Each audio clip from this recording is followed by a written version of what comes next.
You will not believe your eyes on Off the Bar this week because we have one of the country's best young magicians in the house. He's a Fulham fan and goes under the fantastic title, The Magic Mod.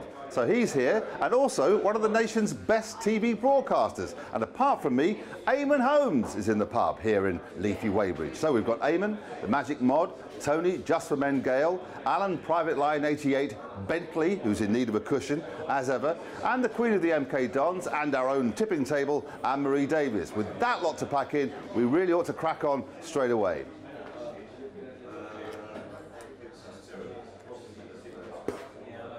Very good. That's the budget he's mucking around with. Chelsea slipped back in the battle for second last week, even without a rant, and visitors West Brom are no soft touch. Norwich are unbeaten in 4, beat Everton last week, and face a United side just 3 days from a massive Champions League game. Could be a tricky one, Eamonn.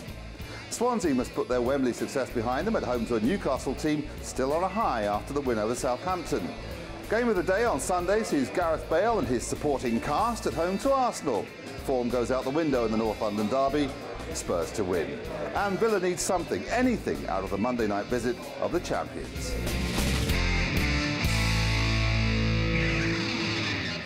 And so we move on to the first half of the fixtures, and I'm warning you two, the magic act we've got, you've got to pull something out of the hat to match that. I didn't rehearse that at all. Well, I did actually on my own. It's quite sad, isn't it? Didn't need it, did it? Chelsea, no real stories there against West Brom. Well, it's going to be a strange old atmosphere at Stamford Bridge. There's no two ways about that. As things stand, I still fancy Chelsea to win this one. West Brom just one clean sheet away from home. No Lukaku up front, who is the only goal threat, I think, for them. I do fancy Chelsea, but all in all, better bets to have in what's going to be a bizarre atmosphere. Yeah, no value in the betting whatsoever, Matt, but Chelsea, strange the way he keeps rotating it at the moment, because once you think you're going out the Champions League, I think you've got to play your best team no matter what. Rafa would have to play his best team, but he keeps mucking about with it, and I think it's at the cost of the team. West Brom, good win last week against Sunderland. We're sitting here saying it was a, who'd win that one, but when you come out on top by the odd goal in games like that, that's a cracking result, but I don't think they got enough for Chelsea. Clarkey returning, he'll want a result, but I don't think he'll get it. And I heard somebody else say, because I just listened to somebody else all day long, that Everton's season rested on that FA Cup win. I mean, this can't be right, can it? I don't think they'll win the FA Cup, but nor do I think they'll finish fourth, so perhaps they've got a point. They just don't finish teams off. Again, we saw that to a degree against Oldham. I think they'll beat Reading, because Reading are doomed. They're nailed on for relegation. But I do fancy both teams to score, albeit with Everton to win, but they're just not killing teams off. We saw it last week against Norwich, we saw it against Oldham, and I think we'll see it again here. Can you imagine him with a black top hat on and a tailed coat walking in front of a load of horses towards a graveyard? Well, he always talks doom when he's talking about Everton, but I mean, what has started as a great season, and you thought maybe they would kick on from there because always the second half of those seasons get better, it's gone totally in reverse for Everton, and it's hard to put your finger on why. As Alan said, they can't finish teams off. The Norwich game just typified it. Totally in control of the game, end up losing the game 2-1. Got it back a little bit with the Oldham game. I think they'll have too much for Reading though, Matt, because I said, last week when we were talking about Wigan-Reading, what a big game it was. That was a real kick in the wassets for him. United against Norwich, United with a bigger cushion than him, and that's saying something. Well, I saw them last week. They'd done just enough against Queen's Park Rangers. It was a typical performance of a team that knows how to win titles. They've done it with a minimum of effort. Saw the injury to Van Persie. I think he's going to be okay when he fell into the cameras. But Raphael, I must say, this was a guy that I thought wasn't going to be good enough. And sometimes you're trusting your own eye when you're doing commentaries or you're a manager or whatever. But Fergie had that belief in him, and boy, is it paying off. He doesn't half look a good player now. I'm going to say this is an odd one because of what's happening next week with the Champions League. It looked as though Real Madrid are going to rest players for the Clasico this weekend. The bookies in Asia and the Asian punters, I can tell you, think that Man United are going to rest players. They're all coming in for Norwich this weekend at a massive price. Norwich did beat Everton. I still think, and we keep seeing this in the FA Cup though with Man United, almost whoever they pick, they're going to be good enough, and I think that'll be the case again. I think whichever 11 he puts out, they'll beat Norwich, albeit it won't be a landslide. I'm with you on that, which must reassure you totally. Southampton against QPR. So I suppose Harry will get a rapturous welcome from one of his old sides. What do you reckon? Well, the funny thing in this one, we're going to see some phenomenal card tricks. Howard Webb, he's handy with the cards, and I think we might see one or two in this game. He's got a bit of previous with Harry as well. I think we could see cards in this one. QPR, this is do or die for them. I really do think so. If they don't win this one, I think they're finished. Southampton haven't been bad in recent weeks, albeit they lost to Newcastle last week. I fancy Southampton to win, but QPR could go down with a fight.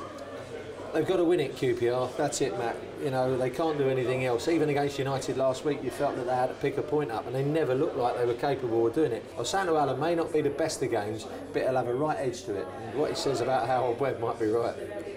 All right, well, you both gave the thumbs up to United, which will please our next guest, Eamonn Holmes. I was watching the Oscars last week, and the host said, the following person needs no introduction. He just walked off. And I think you could probably do the same with you, although he was referring to Meryl Streep. Oh, was he? Yeah. Ah, right, no. Well, thank you very much indeed. George Clooney, pleased to meet you. How are you? You and me both. Are you aware of the fact that everywhere you go, heads turn? Yeah, and they all say you look much slimmer in real life. That's what they say. But there is no little amount of skill involved in staying busy for 32 years in this particular game. Now, do you work hard at it, or are you a bit like, I think, Terry Wogan, in that he's just a natural and it comes easily? No, you see, your job can come easily, but people thinking that you're good at your job or wanting to give you any work is a totally different thing. I used to think for about 27 years, I thought I was the most popular guy on the planet. I thought everybody loved me. This is great. I work away. Everybody loves me. It's great. Then Twitter came along, and you realise most of the world hates you. They can't stand you, everybody. I mean, I was oblivious to this. Twitter was just a complete shock that suddenly you realise now that so many people can't stand you. You just have to hope more people like you than don't like you. But it doesn't matter whether you can do the job or whether you can't do the job. It's executives who decide, and executives change quite a lot. So my view is, the harder you work, the luckier you get. In other words, I would do news, I would do sport, I'd do religion, I'd do entertainment, basically gun for hire. What about when you talk to Alex Ferguson? Would you just have polite chats, or do you get down to the nitty-gritty? Oh, he's the funniest man. He's obsessed with quizzes. And the last time I saw him was at the unveiling of a statue in November. And I sat there with him, me, Peter Schmeichel, and my 10-year-old, and Lady Cathy. And he just kept saying, right, name me General Grant's horse. What was the name of General Grant's horse? He was obsessed with horses and horse names, from, Tricker to Flicker to Roy Rogers to whatever. It was very, very funny. He is obsessed with quizzes, and I appeared on Who Wants to Be a Millionaire with him. We went out to a question on Who Wants to Be a Millionaire, which was, in The Good Life, what was the name of Tom and Barbara's pet cockerel? And there were these options. There was Rasputin, there was Lenin, there was Marx, and the answer was, I thought it was something funny like Rasputin, whatever, but it wasn't. It was Lenin, it was called.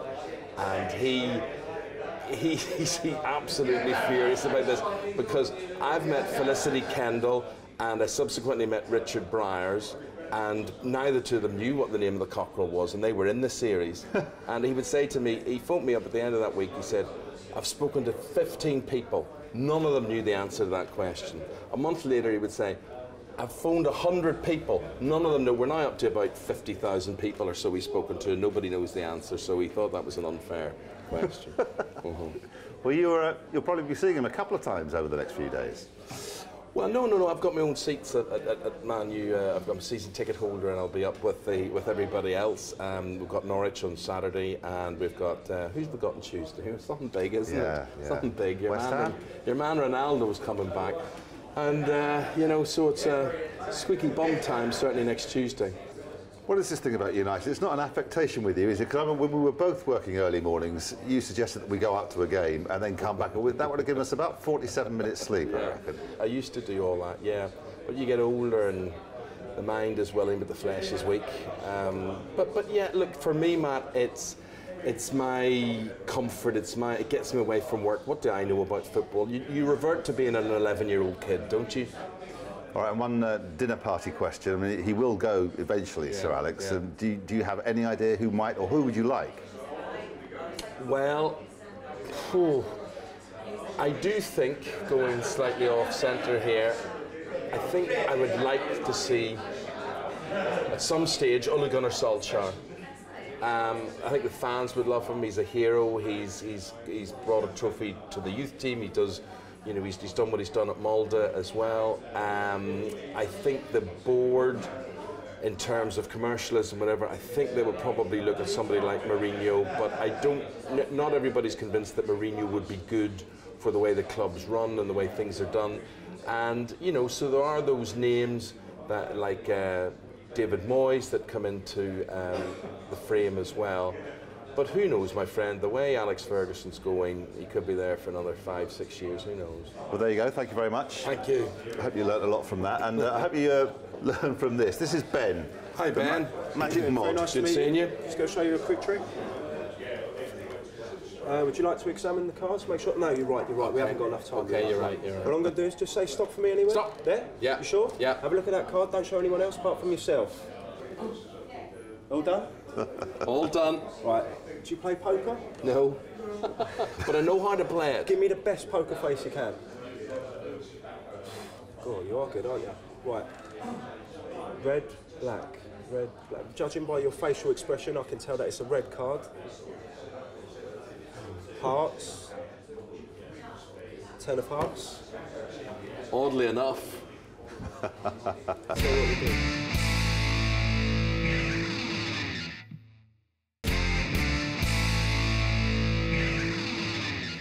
Welcome back to the second part of another magical edition of Off the Bar. And magic is all about West Ham, really, because they play with such style and flair and got stuffed by Gareth Bale and his bunch of also-rans on Monday night, and they must do Stoke away this week. I can't see it, Matt. I just think Stoke always bounce back. They were so poor. We were talking about it against Fulham the week before, you know, when they got beat to the Berbatov goal. But they're such a different team when they're playing at home. I think there'll be no Noble, there'll be no Nolan. So that's two of the midfield three missing for me. So I'm going to make this one of my bets of the weekend. I think Stoke at home will have too much for West Ham. Turncoat. I think it's a tough old game. Two teams woefully out of form. Stoke just 1 win in 8. West Ham 7 points out of 24. I suppose the value lies with West Ham. I actually think that the absence of Nolan is a boost to him. I think he's a luxury player who doesn't get around the pitch enough, so I think that may be something of a boost. If you're going to push me, perhaps West Ham at a big price, but better bets to have.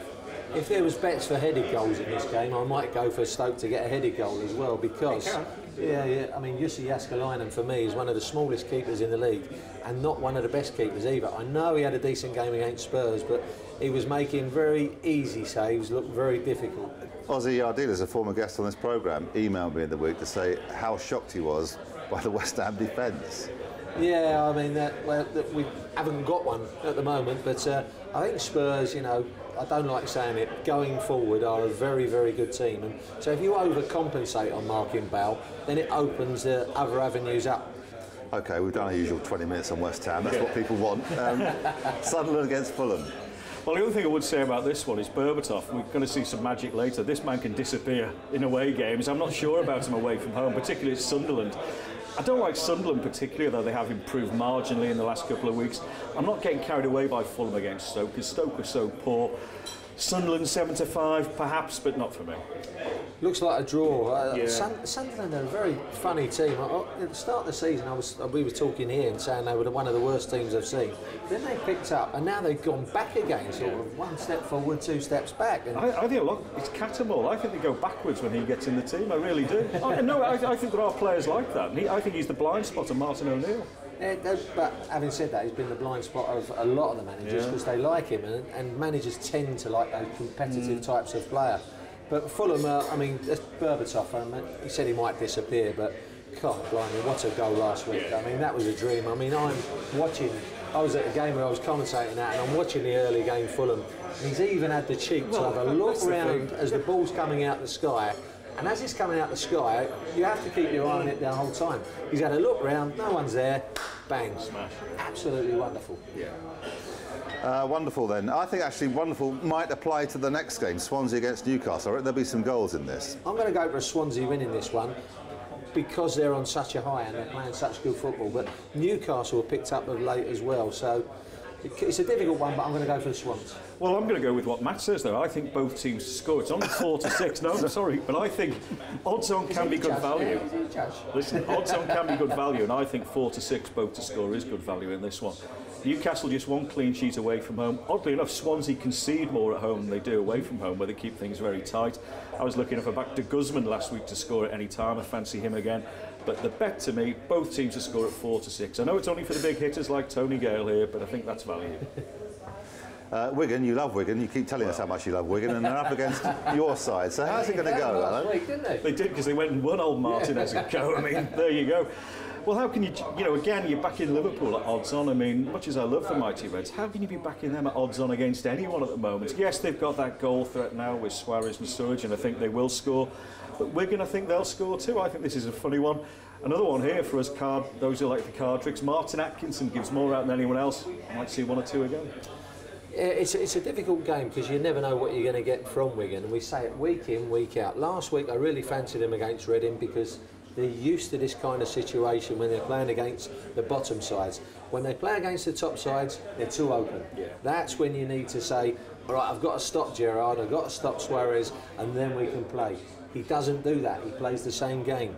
I think it would be too open and Suarez could run riot. Speaking of which, good money to be made last year backing opposition midfielders, central midfielders to score against Wigan. Arteta, Jamie O'Hara for Wolves. I think again Gerrard to score at any time in this one. They don't have that man in front of the back four. They don't have that protection. At home, I think this could be a problem for Wigan. And so we get to the North London derby. Spurs against Arsenal, or as they call it, Arsenal against the Welsh bloke. Well, the Welsh bloke ain't doing bad, is he? This is the first time I've gone to a Spurs game against the Arsenal in a North London derby for a long, long time and say, individually, Spurs are a better side, full stop, than Arsenal. It's in Spurs' hands now. Have they got the bottle to do it and see it through? That's the point for me. I think they have. I went to the game earlier in the season at the Emirates where Arsenal ran right a bit, but Spurs were actually dominating that game up to 20 minutes, and Adebayor got sent off. I can only see a Spurs win. I think they're too good. I agree with you. I mean, you know Arsenal are a big price. I think Spurs all day long. I think you've got to give some credit to AVB. Sometimes much maligned, but I think he's done a real steady job. Bale, of course, grabbing the headlines. I do think, again, both teams will score term. And if you fancy both to score and Spurs to win, that's 3-1. That's one of my bets of the week. A good bet might be Bale not to score because they're going to... And again, like Martinez, Wenger doesn't stop key players. It'll be an open game. I'm so looking forward to this one. 0-0. I was with Paul Lambert in the week, the Aston Villa manager, and he was laughing. Yeah, well, that's what I like to do. And even he was laughing about the prospect of Manchester City coming to town on Monday night. Well, he does need to pull a rabbit out of a hat, doesn't he? I don't think he will. Man City, I wasn't overly impressed with them last week, but they'll have much too much in the locker for this Villa team, and I think it's a relatively straightforward City victory. Going back to referees, Mad Mike Dean loves a pen. Mike Dean, you might fancy a penalty in the game. It's a City win all day long for me as well, because I mean Villa need something, and I don't think they're going to get it out of this game, Matt, quite honestly. City have kept that Premier League title alive by beating Chelsea last week. That was a massive win, and United will just occasionally be looking over their shoulders because they've still got to play City as well, so that points total could come down a little bit. Villa, they need a bit of magic. Tony Gale's got better looking. Not difficult. Congratulations, that's magic. Thanks very much. Well, you know, so all I'm going to do is take out the jokers. There's definitely a line there, isn't there? Right, we've got 4 now. We've got 4. Right, here we go. If you hold on to them for me, please. Thank you. Both jokers gone. Right. And if you just say stop anywhere, please. Stop. Yeah, there? Yeah. Right, 7 of hearts. Look at it. Thank you. Right, could you sign across it? Yeah. Thank you. To eBay user, please. There you go. Can you just say stop? Stop. There? Yeah. Put it on the top for me, please. How many cards down would you say that is? 57. 57, lovely job. Right, I'll just put it back. I'm going to take the top card, which is 4 of clubs. Can you all see that? Can you sign your name across the back, please? Right. You got it? Mm-hmm.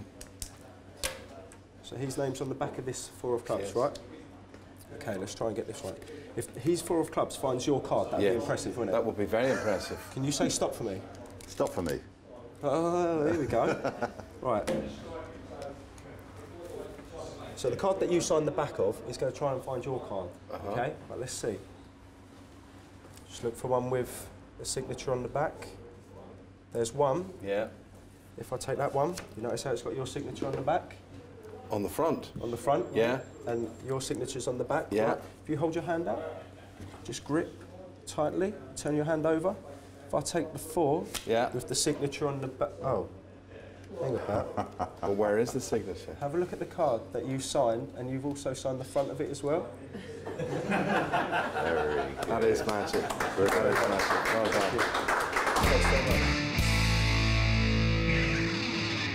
done. Okay, so let's go through last week's tipping table.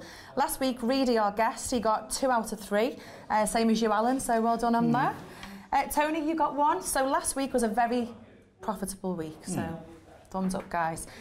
This week, Alan, what are your top 3? I've got to say, first of all, I think it's a really tough coupon this week.